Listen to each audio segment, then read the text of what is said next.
தீபாவளி ஒரு பக்கம் முடிஞ்சிச்சு, இன்னொரு பக்கம் பார்த்தீங்கன்னா மழை ஆரம்பிச்சிச்சு. ஸோ அதனால நாங்கள் வந்திருக்க இடம் வந்து நம்ம பொய்யூரில் விவசாயம் பண்ணக்கூடிய இடத்துக்கு தான் இப்போ வந்திருக்கோம். ஸோ அப்படியே வந்தோம், இவங்கெல்லாம் பயங்கர சின்சியராக ரொம்ப இதாக வந்து வேலை செஞ்சுட்டு இருந்தாங்க. அவங்கக்கிட்ட ஒரு சின்னதாக ஒரு பேச்சு கொடுக்கலாம் அப்படின்னு சொல்லிட்டு வந்தேன். பேசலாமாண்ணா? நீங்கள் என்ன ஊர்? நாங்கள் பொய்யூருங்க, அரியலூர் மாவட்டம், கருப்பூர் பஞ்சாயத்து, பொய்யூர் கிராமம். நாங்கள் வந்து நெல் நடுறதுக்கு இப்போ தான் வேலை செஞ்சுக்கிட்டு இருக்கோம். மழை வந்து 6 நிமிடம் பெய்யுது, பரவாயில்ல, எங்களுக்கு மழை ஓரளவுக்கு பெஞ்சிக்கிட்டு இருக்கு. நாங்களும் இப்போ நடுவு ஓட்டிக்கிட்டு வயல் ஓட்டிக்கிட்டு இருக்குங்க. இன்னும் நடுவு வாரம் இன்னும் 1 வாரம் ஆகுங்க. ஓகேண்ணா. விவசாயம் நிறைய போயிடுச்சு, எல்லாம் நிறைய வந்து வெளிநாட்டுக்கு வேலைக்கு போயிடுறாங்க. படிச்சுட்டு அங்கே போய் டீ கிளாஸ் கழுவாங்களா என்னன்னு தெரியாது, இல்லை ஐடி கம்பெனியில் இருக்காங்கன்னு நமக்கு தெரியாது. படிக்க வச்சு அனுப்பிச்சி விட்றாங்க. ஆனால் அங்கே போய் ஏதோ வேலை செஞ்சுட்டு இருக்காங்க. இன்னமும் விவசாயத்துக்கு இன்னமும் மக்கள் இருக்காங்களா? விவசாயத்துக்கு ஆள் கிடைக்கலைங்க. இருக்கிற ஆளை வச்சுக்கிட்டு நாங்கள் அப்படியே ஓரளவுக்கு நாங்களும் செஞ்சுக்கிட்டு வேலை செஞ்சுக்கிட்டு ஓட்டிக்கிட்டு இருக்காங்க.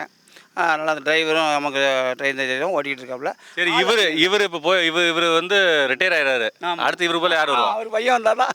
பையன் வர முடியாது. பையனை படிக்க போகிறா இல்லை இதுக்கான போகிறோம்? உண்மைதாங்க. எல்லா வேலையுமே கற்றுக் கொடுக்க வேண்டியதான்.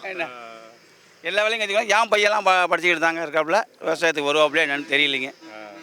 இதை பற்றி நீங்கள் என்ன நினைக்கிறீங்க? எல்லாரும் படிச்சுட்டு வெளில போயிடுறாங்க, அப்புறம் விவசாயம் யார் தான் பண்ணுறது? அதுக்கு தான் இன்னும் என்ன பண்ணுறதுன்னு எங்களுக்கும் ஒரு குழப்பமாக தான் இருக்குங்க. என்ன நான் ஒரு ஐடியா சொல்கிறேன். இன்ஜினியரிங் காலேஜ் அதிகமாக இருக்குல்ல, அது மாதிரி அக்ரிகல்ச்சர் காலேஜ் இன்னும் நிறையா வச்சுருவோம். ஊருக்கு ஒரு காலேஜ், மாவட்டத்துக்கு 2 அக்ரி காலேஜ் வச்சுட்டு விவசாயத்தை படித்து அதுக்கு ஒரு படிப்பு கொடுத்து அதுக்கு ஒரு மதிப்பு கொடுத்து கவர்மெண்ட் வேலையும் விவசாயம் செய்யறதுக்கு வேலையும் கொடுத்தா செய்ய, வண்டி ஓட்டுறதுக்கோ எல்லாத்துக்குமே படித்தவங்களும் வந்தாக்கா ரொம்ப சந்தோஷம்.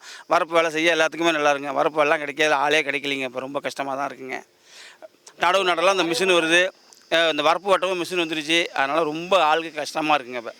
ஸோ அடுத்து 2026 தமிழக அரசு எந்த அரசு வந்தாலும் கவர்மெண்ட் வேலை, விவசாயிக்குன்னு ஒரு கவர்மெண்ட் வேலை ஒதுக்கி கொடுத்து இத்தனை பேர் எப்படி நம்ம 100 நாள் வேலை கொடுக்குறாங்க, அது மாதிரி விவசாயத்துக்கு ஒரு கவர்மெண்ட் வேலை கொடுத்து அவங்களுக்கு ஒரு ஊதியம் கொடுத்து அவங்களுக்குன்னு இந்த மாதிரி அமைப்புகள் அமைச்சா விவசாயத்துக்கு ஆள் வருவாங்க. அதே மாதிரி அரியலூர் சார்பாக ஊருக்கு மாவட்டத்துக்கு ஒரு அக்ரி காலேஜாக வச்சு அது மூலியமாக படித்து விவசாயத்துக்குன்னு தனியாக ஒரு பிரிவை கொடுத்து இந்த மாதிரிலாம் பண்ணால் வளரும்னு நான் நினைக்கிறேன். எல்லாத்துக்கும் உள்ளுங்க அந்த மாதிரி நீங்கள் சொல்கிற மாதிரி விவசாயத்துக்கு அந்த மாதிரி கொடுத்தாங்கன்னா எல்லாருமே விவசாயம் பண்ணுவாங்க. விவசாயம் இன்னும் நல்லா அருமையாக வருங்க. இப்போ எங்களுக்கு படித்தவங்களுக்கு தெரிய மாட்டேங்குது, படித்தவங்களுக்கு இன்னும் நல்லா தெரியும். அவங்களும் அந்த மாதிரி இன்ஜினியரிங் காலேஜ் நிறையா நீங்கள் சொல்கிற மாதிரி ஒரு மாவட்டத்தை ஒரு காலேஜ் 2 காலேஜ் திறக்கணுங்க. திறத்தா வருவாங்க. சரி, நீங்கள் நம்ம பொய்யூரை பற்றி சொல்லுங்கள். பொய்யூரில் என்ன சிறப்பு? பொய்யூரில் சிறப்பு வந்து எங்களுக்கு வந்து மானம் பார்த்த பூமி தாங்க. சோளம் அதிகம், பருத்தி இருக்குது. நான் விவசாயம் தான் அதிகங்க. விவசாயம் தாங்க அதிகம். நான் அந்த கிராமத்து பக்கம் அதிகமாக போயிருக்கேன். முக்கால்வாசி பேர் எல்லாருமே வெளிநாட்டில் தான் இருக்காங்க. ஆமாங்க. இப்போ அதே மாதிரி நம்ம ஊர்லேயும் வெளிநாடு வேலைகள் அதிகமாக போயிருக்காங்களா? பொய்யூர் இல்லைங்களா? பொய்யூரில் ஒரு 25 பேர் போயிருக்காங்க. 25 பேர் தான் போயிருக்காங்க. 25% 25 பேரா? 25 பேர் தாங்க. ஆமாங்க, 25 பேர் தான். எங்கள் ஊர்லாம் அப்படி ஒன்றும் அதிகமாக இல்லைங்க. வேற என்ன வேலை பார்ப்பாங்க எங்கே? இங்கேயா 25 பேர் தான் வெளில போயிருக்காங்க. மற்றவங்களாம் எங்க? 2 பக்கமும் 2 கம்பெனி இருக்குங்க. நம்ம வந்து சிமெண்ட் கம்பெனி இருக்குங்க. 3 பக்கம் 3 கம்பெனி இருக்குங்க. அதில் கொஞ்சம் போயிருக்காங்க. சரி, இந்த கம்பெனியில் நம்ம ஆளுங்களுக்குலாம் வேலை கரெக்டாக இருக்கா? இப்போ 2 கம்பெனி இருக்குன்னு நீங்கள். ஆமாம். 2 கம்பெனியில் லோக்கல் ஆளுங்களுக்கு முன்னுரிமை கொடுத்து வேலை செய்கிறாங்களான்னு கேட்குறேன். ஒரு அப்படி ஒன்றும் அதிகமாக இல்லைங்க. அதெல்லாம் கான்ட்ராக்ட் ஒர்க்கில் தான் போய் செய்கிறாங்க. கான்ட்ராக்ட் ஒர்க்கில் தான் போய் எல்லாருமே செய்கிறாங்க. கான்ட்ராக்ட் ஒர்க்கில் தான். ஓகே, இதையும் நம்ம கவனத்துக்கு வச்சுக்குவோம். 2 கம்பெனி பக்கத்தில் இருக்குது. ஆனால் நம்ம ஆளுங்க 3 இருக்குது. அரசு 1, தனியார் 2. தனியார் 2, அரசு 1. ஆனால் இருந்தாலும் நம்ம ஆளுங்க வேலைங்க கம்மியாக இருக்குது. 3 ஃபேக்ட்ரி இருக்குது. ஃபேக்ட்ரி இருக்குது. மாவட்டத்துலலாம் 11 ஃபேக்ட்ரி இருக்கு.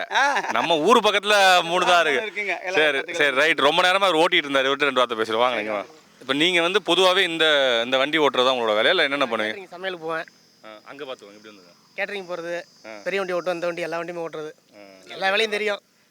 இருந்தாலும் அதிகம் இந்த வண்டி தான் ஆரம்பத்தில் கற்றுக்கலாம். இந்த வண்டி தான் ரொம்ப விரும்பி ஓட்டுறது.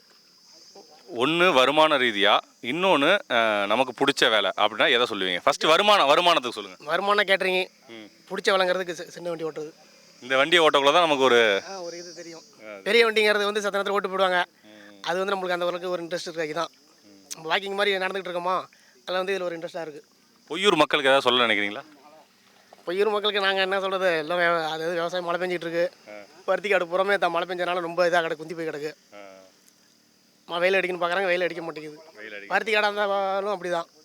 மோட்டு தரையாக இருந்தால் ஒன்றும் தெரியாது. பள்ள கடை தான் தண்ணி நின்று போய் அப்படியே குந்தி போய் ஒன்றும் வராது. பக்கத்தில் வாங்க, அப்படியா ஒன்றும் வராது, குந்தி போய் ஒன்றும் வராது. சரி, நம்ம மாவட்டத்தை பற்றி ஒரு விஷயம் பிடிச்சது, இன்னொரு விஷயம் பிடிக்காது அப்படின்னா என்ன சொல்லுவீங்க? நம்ம மாவட்டத்தை பிடிச்சி விவசாயம் பிடிக்கும். இங்கிட்டு வாண்ணா, பக்கத்தில் வாண்ணா, மேலே சேராக இருக்குண்ணே. அதெல்லாம் ஒன்றும் பிரச்சனை இல்லை. மாவட்டத்தை விவசாயம் பிடிக்கும். மற்றபடி இந்த பேட்டரி இது இருக்கனால எல்லாம் அங்கே போகிறனால அதிகம் இந்த வேலைக்கு வர மாட்டாங்க. அது பிடிக்காது. அது பிடிக்காது. அதான் ரெண்டே விஷயம்தான் பிடிச்சது இது, அதுக்கு ஆப்போசிட் இருக்காது, அது எதுன்னு நீங்களே பார்த்துக்கோங்க மக்களே. ரொம்ப நன்றிண்ணா, நடுவில் வந்து உங்களை டிஸ்டர்ப் பண்ணதுக்கு மன்னிச்சிடுங்க. நான் இந்த வண்டி ஒரு ஓட்டி பார்க்கலாமா? ஓட்டி பார்க்கலாமே. ரைட்டு ஓட்டுறோம்.